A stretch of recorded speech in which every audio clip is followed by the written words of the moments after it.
people, welcome back to United View. Welcome back to United View HQ. Welcome back to What the Devil on a Thursday, and it's a special episode. Not only just because Alice is joining me again. Good to see you. Hello, good to see you. How are you feeling? I'm feeling much better now. I've seen a bit of Carrick ball. It was amazing at the weekend, and I'm hoping we can do that versus Arsenal and it's not just a one-off. Yeah, and we've got a bit of showdown today because as well, we've also got on my right-hand side, it's Marty, Arsenal, Alice, Arsenal, Cecil, Arsenal, from Arsenal. AFTV. Yeah. Look, right, okay, so we may as well get cracking into it. Alice mentions Carrick ball. I'm assuming you guys would have both watched the derby on the weekend. You've fully got your DNA back. It's done. Wraps it up. You're going to go and win the league. Yeah? Can we get that clipped here immediately? Marty says, there you go, we're going to go win the league. But in general, obviously, actually, before we get into the game specifically, I want to know, how have you guys thought about Arsenal in 2026 so far? Because you had your injuries kind of around December time, didn't you? You had a lot of players out. Gabriel was out, Saliba was out at one point as well, Rice was ill at one point as well, and you had Hincapié still out, Calafiori's out, Saka also out, yeah.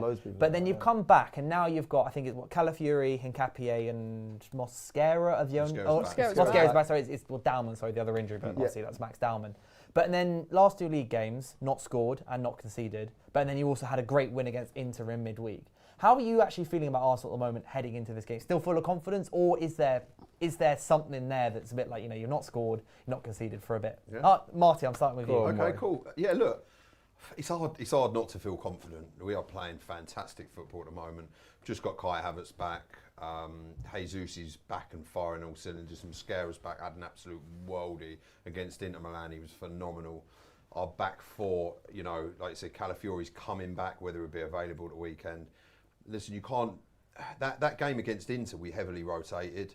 And I'll be honest with you, that game, I went into that game, and it's very, very rarely. The only reason why I kind of didn't care is we fully qualified for the Championship. We've got a game against Carrick on Wednesday. They're bottom of the Champions League with 1 point, and if we can't probably beat them with our under-21s, I think there's a problem. It's at the Emirates as well. Yeah, exactly. Yeah. And we don't lose at the Emirates. Well, we haven't this season. We've dismantled teams like the Bayern Munich, that Bayern Munich game. At that time, they hadn't lost a game. Best team, absolutely took them apart. Done it to Atletico Madrid. We've done it home and away. We've battered Tottenham. I know a lot of people do. Aston Villa, they got properly weighed in in the space of 28 minutes.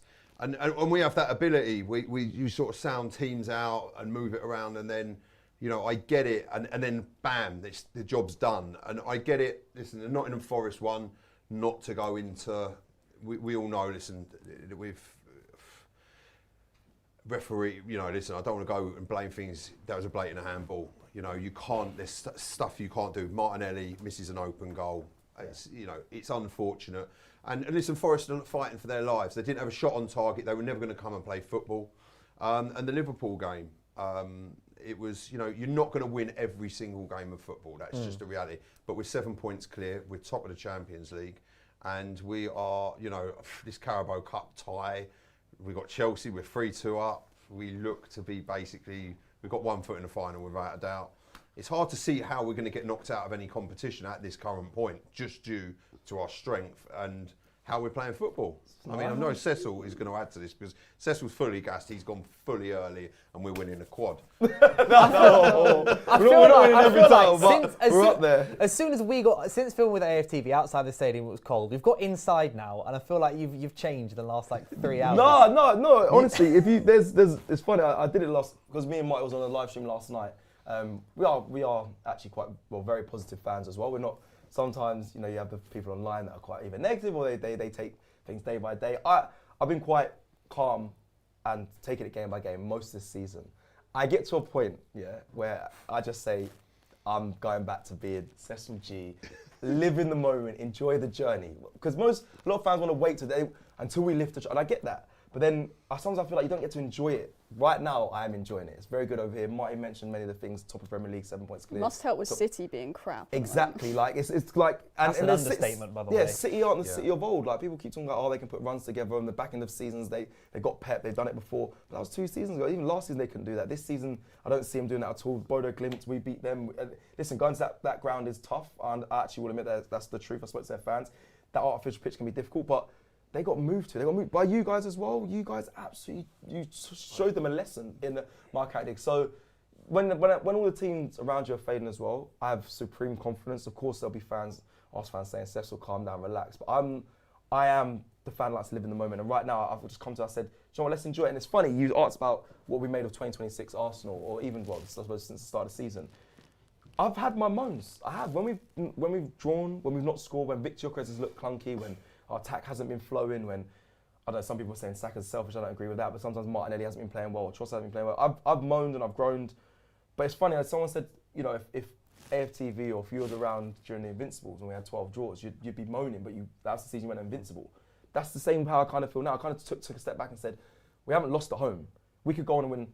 We are going to lose games. We're at home, but who knows? If we don't, all that complaining I've done, well, why are we not scoring again? Why? We go and win the league. I'm being at home. That could potentially happen. I'll be like, oh, was it worth it? Let's start enjoying what we're seeing. Our team's very good. The squad is very, very good. That's the difference. Yeah. The squad is impeccable. Like, I can't blame injuries because we have a squad. We keep bragging about our squad, so I'm happy with that. And second 3 years in a row, it'll kill me. You've dealt with injuries so much better this season 100%. compared to last year because of the transfer business. I think that is the difference with Arsenal. Like, the fact that Mascara can come in when one of your centre-backs is injured. Like, he's a nuts level player.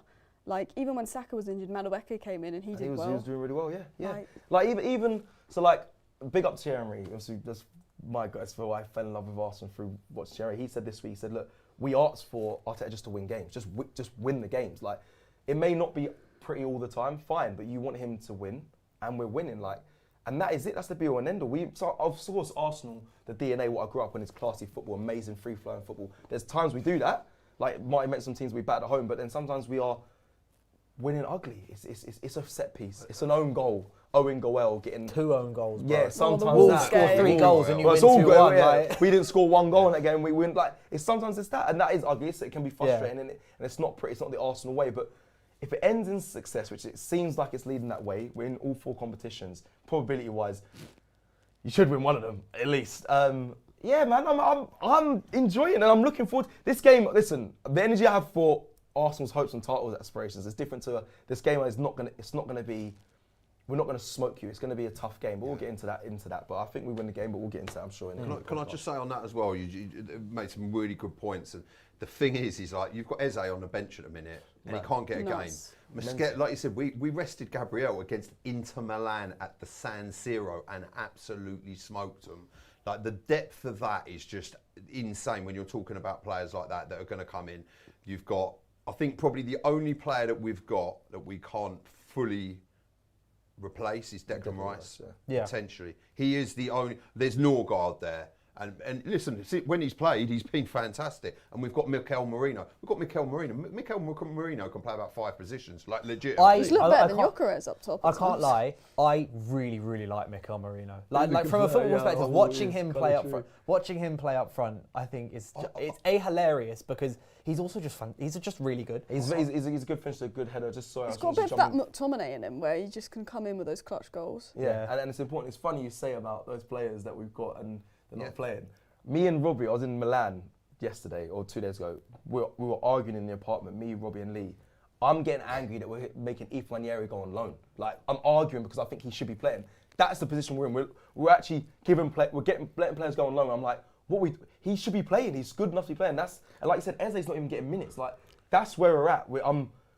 That is mad to me, by the way, that Eze isn't getting minutes. I know why he's not getting minutes, but like from an outside perspective, I'm like, you've dropped what, 68 million quid on this guy, and he's basically not played. Miles Lewis-Kelly was phenomenal like last season. He literally had a game against. Yeah, what is going on with Miles Lewis-Kelly? Straight in. Well, look, when you've got Calafiori and Nkapie there, you've got 2 quality guys in front of you. Yeah, but then yesterday, so a couple of days ago against Inter. He was unreal. Yeah, but he was fantastic. But then you've got Calafiori. Calafiori is absolutely unbelievable. Like, the guy, the thing is, what we play essentially 4 centre backs. That's it. You look at Calafiori, Timber, obviously Saliba and Gabriel, they're centre backs. Ben White's a centre back as well. It's phenomenal. And going to that Mikel Merino thing, I think genuinely he walks in the Premier League, probably if there's 15 teams, he walks straight in as a number 9, and he's probably better than the number 9s they've got. He's that good. And listen, the statistics they back that up. Yeah, so I unironically really like Mikel Merino. Yeah. I just think, just like watching, because it was Watching initially. Mikel Arteta on the pitch. Huh? Yeah, he's Mikel Arteta's son, but then yeah. like so is actually talk about Kai Havertz. He is actually Mikel Arteta's son, right? He has been like since day one. He has been.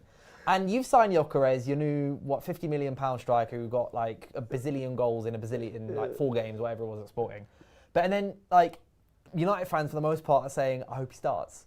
Yeah, that's starting to annoy me. Dylan, you're locked in on this Arsenal stuff. I'm enjoying this Yeah. start. It feels very Are we getting rewarded? And then there's going to be Man United in a bit. But you're very locked in on Arsenal. But yeah, that's I'm surrounded by Arsenal all the time, man. I walk in here every day. Of course. It's just Arsenal fans. Do you know what as well? Even you just say that with the Kai Havertz thing. You've got to forget, we've got like Gyökeres, Jesus and Kai Havertz that can all play. Strikers. Yeah. We like the Who would you want on Sunday? Jesus. You're like I said, Man United fans starting to annoy me by saying, I want Gyökeres to start. I think you're the third person this morning that have said, I hope Gyökeres starts. So I think that's a glaring sign for Arteta. But knowing Arteta, he'll say, all right, I'm going to start him anyway because I want to Watch him score like. That's why I'm not saying it, because I know if I say it, he'll score. Yeah, that's what Arteta does. Watch him He'll stick with his score. man. I want Jesus. Every player I slander scores against us. I think it's more you've got to be wary about who comes off the bench because one of those guys is going to be coming off the bench when you're probably Maguire, is slightly tired in the game, 65 minutes in. The last thing you need either is Gabriel Jesus running around like a madman or Victor Gyökeres trying to take you out of the game, and wrestling you for everything. So that's. Don't worry about the ball, just rugby tackles. But he's kind of like that. He runs at such battering ram. He's not actually as quick as I thought he was. I thought he was at Sporting Lisbon. I saw him outrun loads of defenders, but then when I watch him for Arsenal, he's a bit slow off the mark. Yeah, he gets outrun by many players, but he runs heavy. That's the best way to say it. As in, like, he'll run at the player. Intelligent players, strikers, Thierry was amazing at this, by the way. They can run at full speed, but they can control with a ball and without a ball. They know when to slow things down, speed back up. Gyökeres is kind of just he is like a battering ram. So at times, good thing, sometimes a bad thing, but I hope he starts Jesus because Jesus will give your defenders more things to think about. Lisandro Martinez and Maguire, we spoke about this in the preview for AFTV. We said, like, Jesus is very nippy, he's intricate, he's tight, and he goes in them half spaces, he makes the defenders think. Gyökeres isn't like that. Gyökeres wants to do what Liam Delap does. They want to fight, and that plays into I think Maguire likes that kind of exactly, and that's for me, that's unintelligent. Out the game. Yeah, that's unintelligent players. Like even like Saliba and Gabriel when they come against Haaland, they've watched them over the past summers. They do score, but most of the time they like that battle. They like the physicality because they're used to it, and it takes them out of the game anyway. It's not good enough. So I like players that are intelligent, strikers especially, that can find the half spaces, pick up the ball, and make the defenders think differently. Gyökeres doesn't unfortunately do that, but he will start Victor Gyökeres to make that very clear. How fit is Kai Havertz like right now? Because obviously I'd off the say bench, he's isn't he? probably your best if he's fully fit and firing. Do you know what the thing with Kai Havertz, right, is if his finishing was more clinical, if he was clinical, he would be probably the best forward, one of the best forwards going. I'm not going to say make world famous. He's a phenomenal player. Like, he's a handful. His link-up play. He's tackling. His mark. Everything about him. Just sometimes what lets him down is some of his finishing. Yeah, I'm not. I think back to the FA Cup game at the Emirates last season. That's what I mean. He missed the penalty that won us the game in the shootout. Yeah. He then missed about 3 or 4 chances. I think one of them wasn't it from like 3 yards out or something crazy, like they hit it over the bar. But Alice, that's what frustrates me the most. I think a lot of there's a majority of our fan base that are waiting for him to return. Like, King Kai is going to come and save this season. I haven't always been his biggest fan. I think he can be wasteful at times. He came in as a midfielder and we had to shoehorn him up front. Yes, he actually did run the games when we shoehorned him up after giving a charity penalty at Bournemouth. He got a bit of confidence and done well after that. But I like Jesus. I think Jesus can be more effective. Victor Gyökeres, if you're going to say him or Havertz is probably, of what we've seen so far, the better for Arsenal. But I don't know what Havertz we're getting back. We saw him come on for a few minutes, I think, in a cup game. And he's not sharp. He's done well. I don't know what Havertz I'm getting. He looked fantastic. He looked good. I mean, I know it's Portsmouth. But it depends. Yeah, exactly. I haven't seen it to the top level. I haven't seen what Havertz were actually getting back when he returns. So it'll be interesting. He didn't get minutes at all at Inter Milan, and he was there. Yeah. I mean, maybe it could be a surprise start. And what or surprise of come on, do that it. Would be I think Arteta's going for freshness because he didn't start Gabriel, he didn't start Rice, and he didn't start Odegaard. Saliba played 90. Yeah, but that's and so three of did your most Saka. important players. Yeah, Saka played 90. I was baffled. It was a by bizarre one. I know Kenya's not happy. that. No, because Arteta said in the press conference literally last week said he has a niggle, so we had to rest him. Maybe But he he's plays the starting full 90. Madueke. He's lying, but it's just Yeah. There are a couple comments coming in. One said, Daz007 says, if we don't score a set piece, it will be United's win. And then Steve FC 1990 says, big up, going to be a top game on Sunday, hopefully with goals. And you mentioned that. Do you think there's going to be goals in this game, Alice? Or if United are going to play like they did against City, and then I'd say possibly even more extreme in the way that we sat back, covered spaces, starting a 4-4-2 block, and then broke away. But Arsenal's defence is much better than whatever Pep Guardiola was putting out at Old Trafford. Will there be goals in this game, or will it be tight? So Man United and Arsenal apparently are the two teams that have created the highest XG this season, was a stat that I read. I don't know if that is true. What, in the matches together or just in games? Like in Just games in this general season. this If you look season. at every Your game Man this season. City actually was a joke. Yeah, I said City before, it's the biggest XG defeat Man City's ever had. So Really? I think not including the 3 offside goals. I think we're Well, first for yeah, XG in the Premier League this season, and Arsenal are second, which is nuts. But I saw that on Twitter, so we'd have to fact check that because you know what X can be like. So potentially there's goals in it.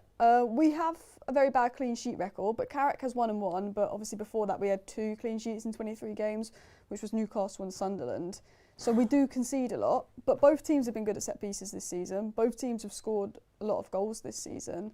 I feel it's more of a question if we score than Arsenal score, because when we play Arsenal at Old Trafford, I always kind of fancy United to get something. Yeah. But when we go to the Emirates, that's when I think Arsenal are going to win this, because I think last time we won there in the league was like 2017. Yes, Yeah. Like the actual league. 2018, Arsene Wenger. Yeah, like ages ago. it has been so long, and I just think if it's at Old Trafford, I'm like, you know what, I fancy us, the crowd, the 12th man, because it's at the Emirates. It is a bit of a fortress. Your attack is your strong point, though. But yeah, attack is the strength. I'm hoping what happens is we sit a little bit deeper, more compact, like we did versus Man City, where the wingers kind of came in and were more compact, force Arsenal wide, frustrate Arsenal, and we can get them on the counter. I'm hoping that's what we do. It's just that obviously Saliba, Gabriel are not Max Elneny and Kusanov. I thought Kusanov was actually quite good in that game. It's the big difference. And the other thing is, it's just being clinical. Like, we've created loads of XG, but the amount of chances we've missed this season is actually nuts when you think about it. Like, I mean, obviously 3 were offside, but Casemiro should have scored, Ahmad should have scored. Even like the Burnley game that was 2-2. I'm still not convinced Mount's goal was even offside. Yeah, not the same. Well, they I'm took it still so convinced quickly. it's not offside. They took it so quickly. I was like, all the other ones are probably deep diving in. That was like, yeah, no. They just did. They were like, it's offside. I'm like, what the hell? How? So Burst was onside like a few weeks prior. Yeah. I was watching that. Yeah, where's this 5 centimetre thing? It was when Bert scored, is that 5 centimetre leeway? Ridiculous. It's gone again. It's gone, yeah. Like, literally, I watched that game, and then that goal, Mount's goal went in. I remember I switched it off to go troll all the City, Big Steve and all that. And then I went back, and I was like, oh, it ended up being 2-0. So they disallowed it that quick. I said, what the hell? Didn't even see that.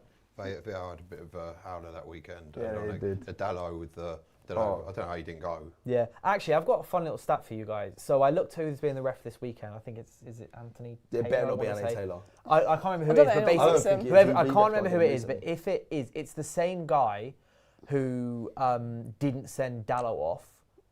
He was on VAR for the Dallo challenge on the weekend, didn't send him off. But he's also the same guy who didn't send the Brentford player off, Nathan Collins, when he should have been sent off against us earlier on this season. Yeah. And in 40 games reffing Man United, he's never given United a red card. That could be Anthony Taylor. It could be Anthony Taylor, Darren England. There's one other one. I think it might be Craig Maybe Pawson. he thought sending... I think it's Craig Pawson this weekend. Maybe he thought sending Dallo off would give us an advantage. So maybe that's why I didn't do it. Because that pass to Ahmad on the counter, like 10 minutes after Dallo should have been sent off. I was livid. That was terrible, that game. He was disgracefully bad. He's been bad the last 5-6 months, Dallo has. It's been pretty rough. But who would you say, Marty, is, if you were to be scared of one player more than anyone else at United for this game, who is it? Look, I'll be honest with you guys, right? I think your front three, I know you asked for one, but I think your front three has the potential to absolutely, do some real damage with Sesko, Kuna and Mbeumo. I really rate them all. Do you know what? I think it was when I watched Sesko against, was it Burnley? And that was the first time I'd scored seen... twice. Yes, yeah. and had some other chances. It's the first time I've really looked at him in a Manchester United shirt, and they've kind of unlocked how he plays, putting the ball onto... I mean, one of those goals he scored was fantastic. It's a beautiful finish. And that is that is, if you watch his sort of highlight reels and stuff like that, he scored similar goals to that. And he is a guy that, listen, he's powerful. He likes to get shots off. He's good in the air. I would have liked Kuna at Arsenal, if I'm honest with you. He is a special player that can literally pull a rabbit out of a hat. He pick up the ball outside the box before you know it's in the top corner. I know he's been a little bit slightly inconsistent. And obviously in Bueno, you know what you're getting with him. He will charge down that right-hand side, cut in and out of players and look to put it past the goalkeeper. He's a dynamic player. And all three of those combined, it's just, you know, under Amorim, obviously I know he's not there anymore. I was like, why is Kobbie Mainoo? Looking at your Manchester, you needed a goalkeeper, potentially another centre-back, but you were playing with a back three. Luke Shaw is a left-sided centre-back. He's a very good left-back. And then obviously Kobbie Mainoo, like what was going on there? You'd play him with a double pivot with Casemiro and Bruno Fernandes when he was playing him out of position. It was like, what? Bruno Fernandes in a 10, he's a decent player. And you play that, you set that team out like that. It's pretty straightforward, and it looks like that's what Carrick has done against City. That's why you made City look average. That should have really been. Could have easily been 4-5, 6-0. It really should have been. Close to at least 6-0. 3 or 4-0, yeah. Yeah, like I think how many goals you have? 3 goals disallowed. Yep. Yeah, 3 goals disallowed. Hit the post, hit the bar. Hit the post. Donnarumma made twice. a couple of fantastic saves. Yeah. So you know those post and bar ones going. Donnarumma doesn't get those because I don't know how one of them. I don't know how he got Casemiro. that. I don't know That's how. another 3. He's That's 5. phenomenal, And then Donnarumma. if the other 3, you know, it was a comprehensive display. But Yeah. then also what I will say on that Manchester City, there's something going on. You can see it. I don't think Pep wants to be there. Rodri looks like he's just still playing with his crutches from his ACL. And obviously without Diaz and Carvajal out, they are wide open. It's like the M25 into their goal at the minute. The Mark Gay transfer suddenly seems so necessary, doesn't it? Well, no, he seems quite insignificant. Yeah, they've got John Stones coming back in, but I think it's going to take a bit more than John Stones, Gay and Semenyo to sort that problems out. They need some midfielders. Rodri, for me, does look like, and he's been in and out the side with, you know, getting back from the injury. He's one of those players, when you look at Gabriel Jesus, he's come back from 2 ACLs and he is dynamic, he's firing all. Listen, that's on 2. One of those ACLs can ruin your career. You never fully recover to full fitness. And obviously Rodri levels, we know there's an expectation, this Ballon d'Or winning guy. Yeah. You know, those are the levels, but yeah, look, it all makes for a really interesting game. And has Carrick really sorted this out? You are blessed that you've got a week on us.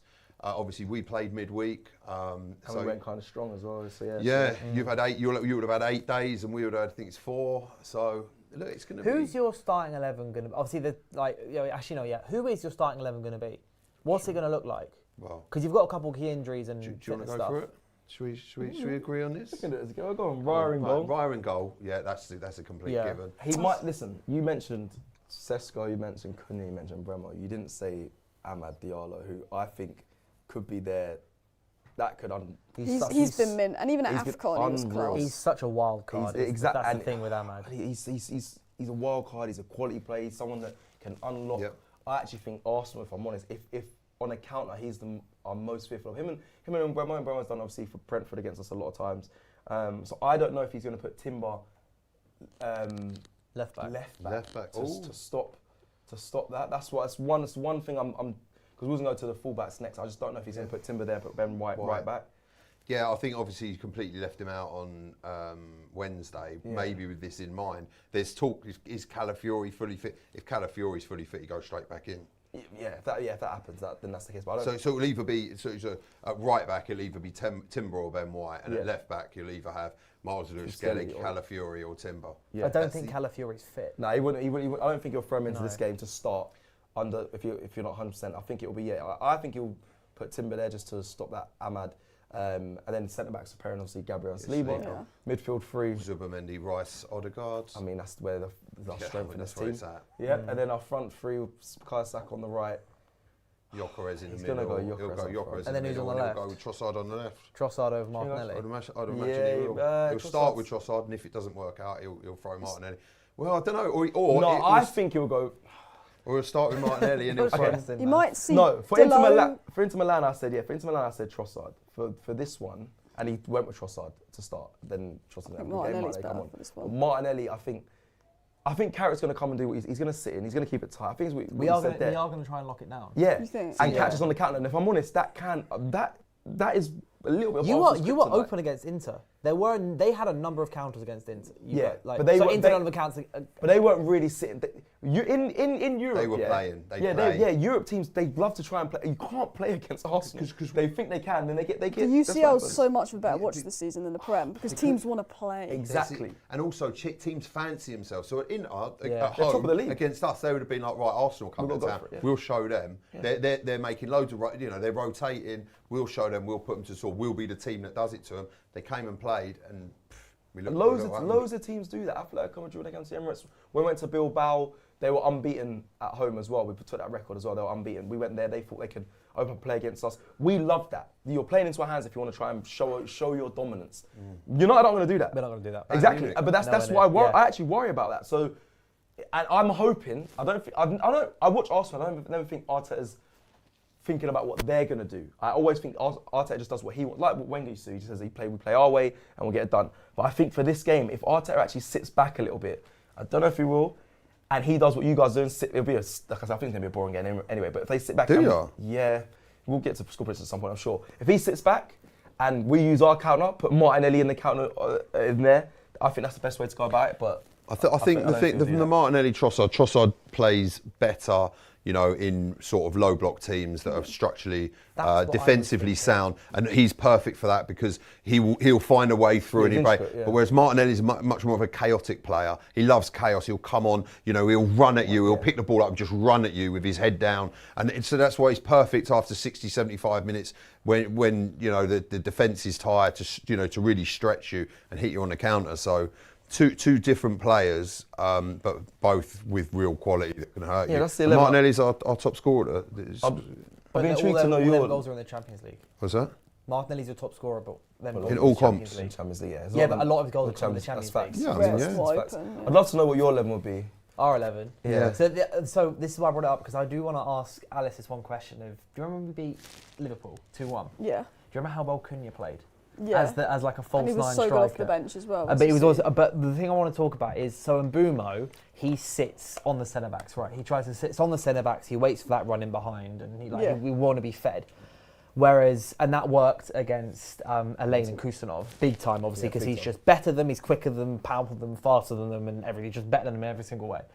Gabriel Saliba, different story. When we then decided not to play Šeško and not to play Mbumo up front on the line against Van Dijk and Konate, and instead had Cunha, who sat slightly deeper and kind of away from them a little bit, could that be a better option for Carrick to play instead of Mbumo? Potentially, but the one thing we had versus Liverpool was we're winning the second balls, all of the second balls, whereas I feel like versus Arsenal, they're a lot more physically dominant than Liverpool, which will worry me in that sense. Because there's a part of me that thinks we should put Mbumo on the left.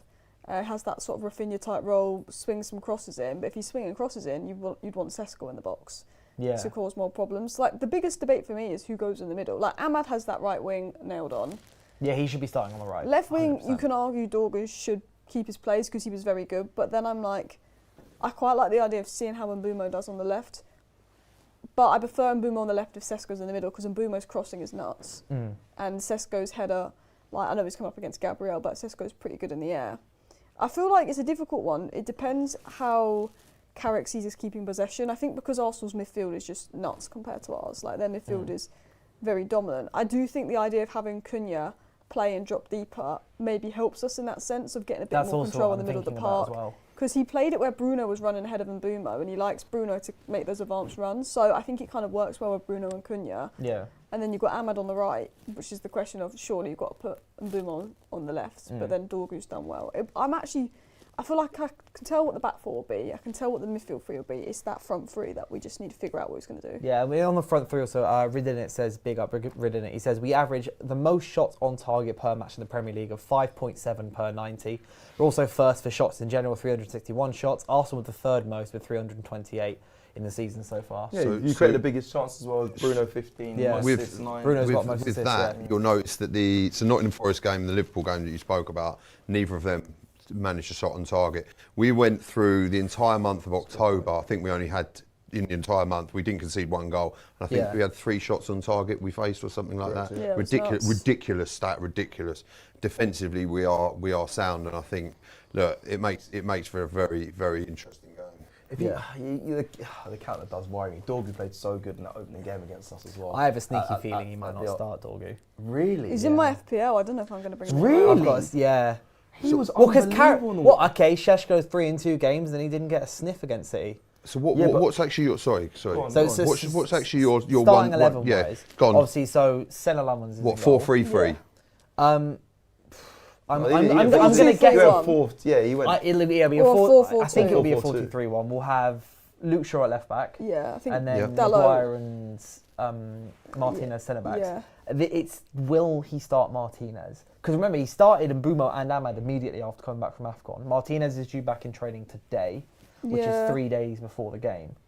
I would start Mazraoui, but I think he just starts Dalot. I think he starts Dalot. I hope he starts Mazraoui, but I think he'll start Dalot and maybe hook him after 60 Mazraoui in a back or 4 something. was our best player on the 10 half. Yeah, no, Maz in a back 4 at right back, especially with he's Carrick more likes one of and his he's fullbacks to defensively push up and better. then the other one to tuck in. He's so defending wise, yeah, he's so great defending. defensively good. Midfield 2, like It's got to be pivot. Kobe and Casemiro.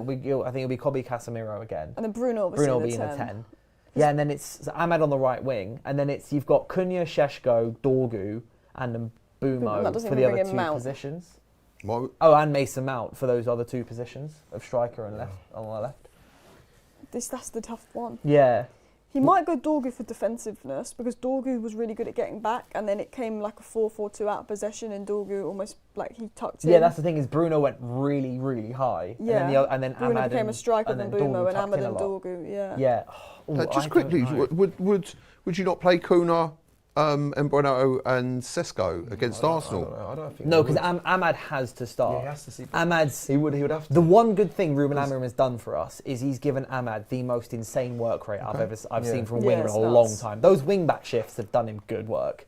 He gets back, he presses, he tucks in, he stays out wide, he can finish, he can drift across the whole front line. The thing with Arsenal, we like to jump. So as in we'll go man for man. Yeah. And we'll stay high. So Yeah. that it's what we do. It also worries me because Arteta's going to go into as I hope he's going to change, but he's going to say let's dominate possession, let's suffocate them, and when we'll be around the edge of your box for age. We'll be right around the front of your box, but there'll be one man Just for like man. City were. Yeah, exactly, man for man inside your own half. Yeah. But if you get on the transition, get to Bruno, I fear that ball in behind to Ahmad I think Ahmed is probably the most important person for us in this game. I said at the beginning. I really think so. He is. Well, Bruno, if Bruno has like a Bruno-esque game of football that we know he can do, then it gives us a massive chance. But in terms of if Ahmad can lock down that right-hand side, in terms of being able to, because what he does is he hunts defenders. Ahmad, he's really good at that. He hunts defenders, he hunts midfielders, he gets them like with their back to goal, or he wins the ball back a lot from. Yeah, that's what I'm saying. He wins the ball back a lot, and if he can do that well, that'll boost us so much on that right-hand side, which is why I don't think we'll play that front 3. So Ahmad's the key for you. Obviously, we're going for the Premier League title. Don't you just think it's a bit unfair that you just could have kept hammering for at least up until just after this game? But we might have lost to City. I'm seeing a lot of Arsenal fans saying, "Can you keep Thomas Frank until the City game?" Then after the City game, True, bro. I don't know why. Everyone loves a manager. We always end up doing the manager bounce teams as well. We've not had a manager bounce in about 3 years. Because even Eric Ten Hag's first games were 2-1 loss to Brighton and 4-0 loss against Brentford. This is the first manager bounce we've had in about 3.5 years. Yeah, it's been Oli. I mean, it's crazy. Yeah, it'd be interesting. I said to you, obviously in our preview, Alice, I'll ask you this as well. Then, like, Carrick, if you just beaten City, if he smokes Arsenal, you saying, come on, I don't mind. You're going to Rio Ferdinand, put a sheet on the table and whatever he wants, sign it. That was Rio clip. I joke about it, but I have to wait to the end of the season. You have to review the season. What if you went and smoked Arsenal at the Emirates? That's 3-0. Oh yeah, Mate, because I'll tell you know what would happen. If we put 8 past Arsenal, like we did when we beat you 8-2. I was saying 2 or 3-0. 8 is. If we go and put 8 past Arsenal again, 8. give him the contract. Give him the contract. Is that was the Old bar? Trafford, though, I need wasn't an it? 8-2 at Emirates. Put 8 past them. Because do you know what could happen with Carrick? Tottenham will come in for him. Laurie keeps saying that. Abby was saying. Laurie keeps saying that. They've been you know next to what? him. So apparently they were looking at him before we went and nicked him. Yeah. He was like in their I'm mind. surprised. But he He's a wouldn't have football picked guy. Tottenham over No, us he wouldn't have anyway. picked Spurs over us. I think he said that United was the only club that would able to, because he left Middlesbrough, he was sacked from Middlesbrough. He spent New Year's in Barbados with Wayne Rooney, Johnny Evans, and I think some other. And then a week later, he's getting a call being like, "Can you come in? We need to have a chat." He got the call. He got the Zoom link. Everything. I actually heard about it. Yeah, he was in Barbados chilling for New Year's on a beach, and then 2 weeks later, he's leading us out against Man City.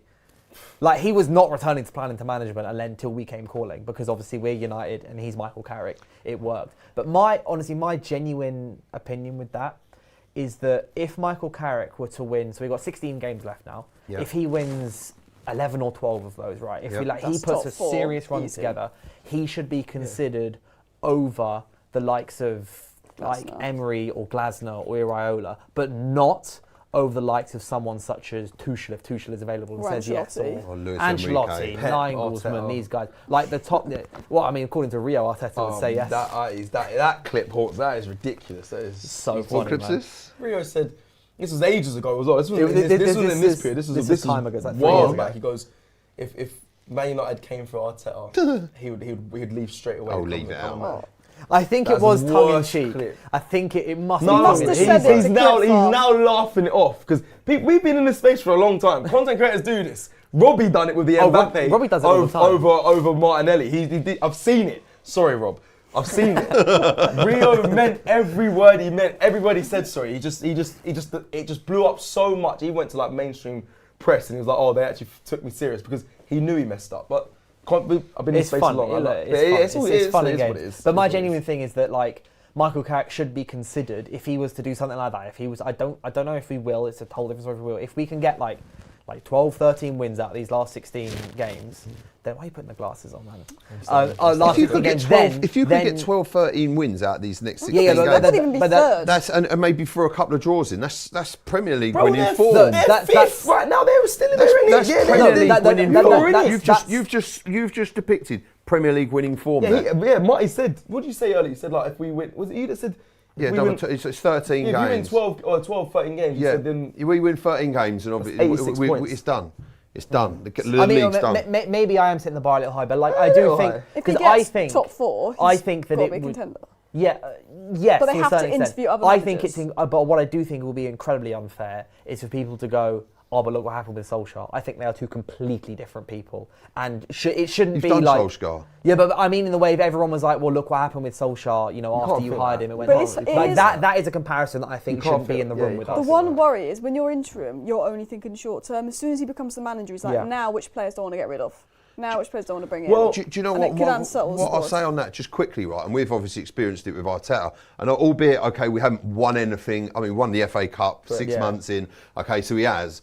But what personally, what I've experienced as an Arsenal fan is when he took over, Arsenal were the banter club. Arsenal were getting ripped a new one, left, right, and centre. Like you said about, I was on the receiving end of seeing Arsenal teams getting battered 8-2, etc. And then obviously Emery come and rip the guts out of the club. And you know, I was there with 25,000 seats of a 60,000 seater stadium, Empty. freezing cold nights. In the Europa League, you know, getting smashed, getting taken all the way to the final, only to get battered by Chelsea, you know, and having these games where we're putting these winning runs to think, oh yeah, we could be getting it together, and then you just get absolutely opened up by a team and a lack of consistency.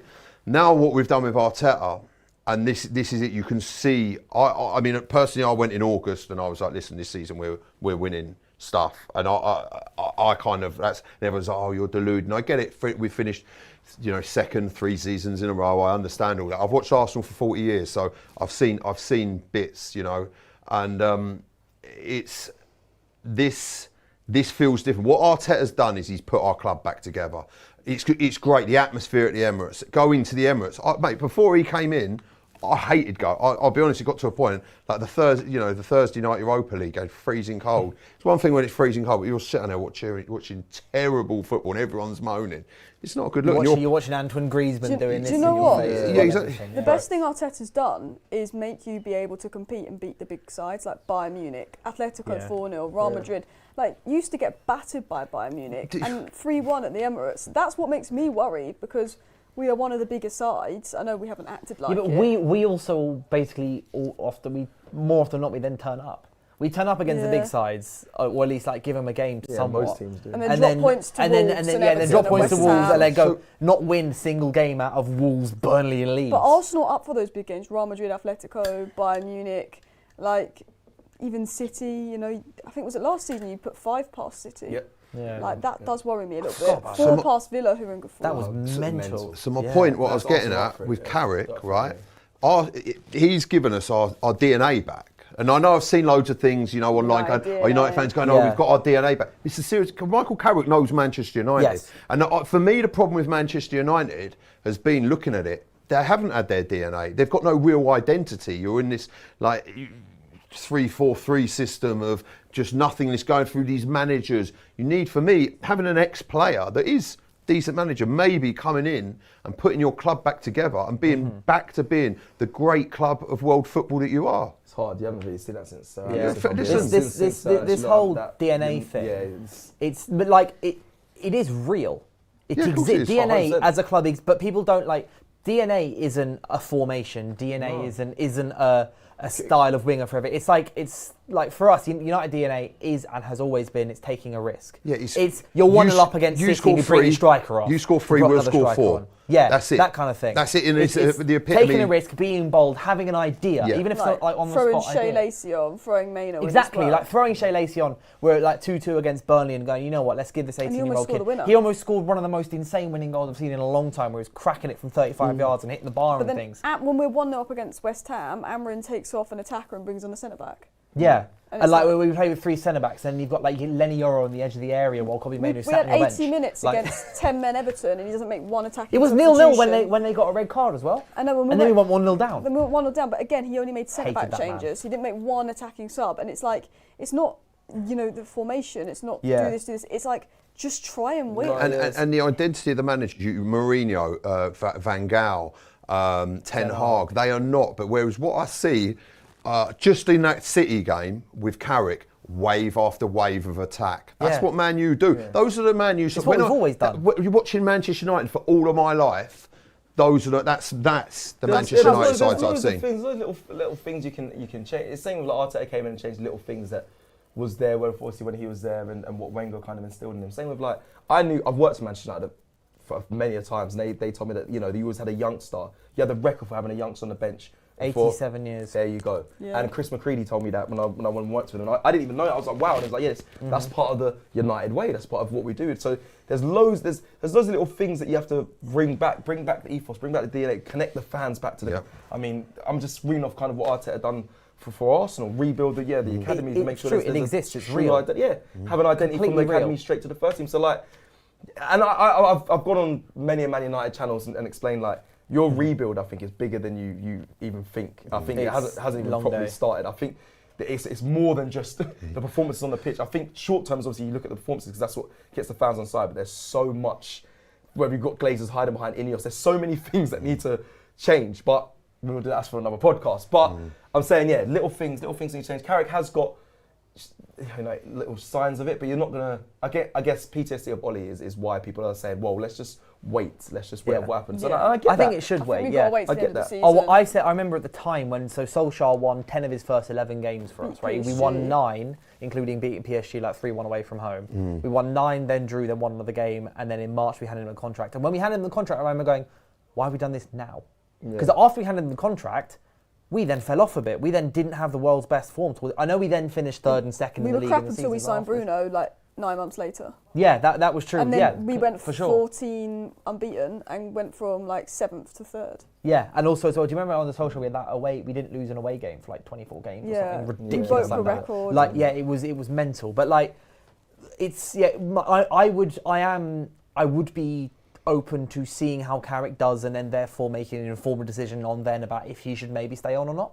But like I don't care about that until May. I could not care less. But about the initial question is if he smokes Arsenal. But if he smokes Arsenal, I will be singing his song from when I wake up until I get in this office. the entire Live at 5 show. When I'm brushing my teeth, I'm gonna put it on the TV. I'm gonna go to bed and sing myself to sleep with Michael Carrick. I'm just gonna be shameless on Twitter for a whole week. It's gonna be fantastic. Many of your fans would say give him. I'm telling you, would say give him. If he smokes, I'm saying smokes like I said. I think even if he beats us, but you've got to be in for shout. If he beats you, like no one's done that this season. No, exactly. No one's done done this season. Even just beats us. I'm just trying to big Michael Carrick. Back-to-back wins in 2 games. And then Cameron took 14 months to do it, City and Arsenal. City. Yeah, I know we're pushing a narrative, but I'm just trying to put myself in you guys' shoes. If I had an internet come in and beat City and Arsenal and the Emirates, I would be saying we've got to be looking at him, baby. We don't win back-to-back games. Look, if that was to happen again, I don't think it will yeah. happen, but I will just sit and smile for a week. I'll be happy. I'll just be shameless. I'll be on the slopes. I'll be on the slopes skiing, sitting, smiling, and then be saying, time. I can't wait to see our new manager come in. That's what you basically say. I can't wait to see us play Fulham. That's what I'll be saying. I'll just be unbearable for a week. Yeah, and then if we get humbled versus Fulham, it's just going to come right back at me. But just before we wrap up, I want to get each of you on a score prediction, obviously, from you, but then also, like, where do you think is the game going to be won or lost? I'll start with you, Marty. Like, where do you think is where will this game be won or lost? And in the back of your net, mate. That's where it's going to be won. No, it's look, midfield's going to be massive, and like Cecil said on the break, on the counter attack, that's where you're gonna. I think that's going to be your best opportunity to catch us. We're defensively, we're pretty sound. But that will be it in a counter attack. Listen. I know there's so many different ways. What it is there's so many different ways that we can take a team apart. If you sit, in a low block and defend against us, we'll hit you with a set piece, Or if you come out and play, we have the ability to really put teams away. Yeah, put teams away. So I can answer the same question. I mean, for me, set piece again, ole ole. That's where the game's won. The game's lost, I already spoke about in this. The counter attack from you guys. We like to jump, we like to push forward, but where the game's won, I'm sure we played at Old Trafford. It was a set piece that won, innit? Yeah. And Bayendier should have done better. Even last season, flipping out Bayendier, man. He's my paralysis. Well, that's it. Bayendier, but Lemons, or however you say his name, he's not gonna. He's not gonna know what it's like to face an Arsenal set piece. And I'm being shameless here because I actually get annoyed when fans sing. Or when rival fans say, "Oh, you lot just play for set pieces, play for corners." I used to be quite embarrassed about that. Now I'm like, no, that's what unwins. They count. Normally, they count, they score. You guys get set pieces, do something with them. Like everyone gets them. So, and I think that's how we unlock a game. I think it's the set pieces where we win the game. I think your goalkeeper's not experienced it yet. I think the players you have in your team aren't actually massively tall. Sandro and Buemo. Okay, you got. I don't think Cecil will start. Maguire's tall. It's Casemiro and Maguire are two good at defending corners. That's what I'm saying. And if I give you and Dallo actually. And if I give you the players that are good at attacking corners for us, exactly. There's like 6. Yeah. So honestly, I keep telling people I don't think it's going to be the most falling game, but I think it's going to be a set piece for Arsenal. The funniest thing about the set pieces, I was on we were doing a watch along. And we got a corner, and I turned around and went, "Oh, we got a penalty." And someone turned around and went, "What are you going on about?" And Eze puts it in the middle, bang! Before you know it's in the back of the net. Chelsea. I said, we had a corner. I said, "This is 1-0." Yeah, done. You can literally see it, and the crowd as well. You can notice in the crowd they go silent, and they're like, and that's it. And Declan Rice, there was one. What was it? The Chelsea fans came over. Give it to him. Popped it in, went in the back of the net, and he's so just like that's the honest assessment in my opinion. But same for you. Won and lost in the score prediction. It's about being clutch, being clinical. I think both teams will have chances. It's about who takes it better. Yeah. Set pieces worry me. The Emirates advantage worries me. As I said, we haven't won there in the league since 2017.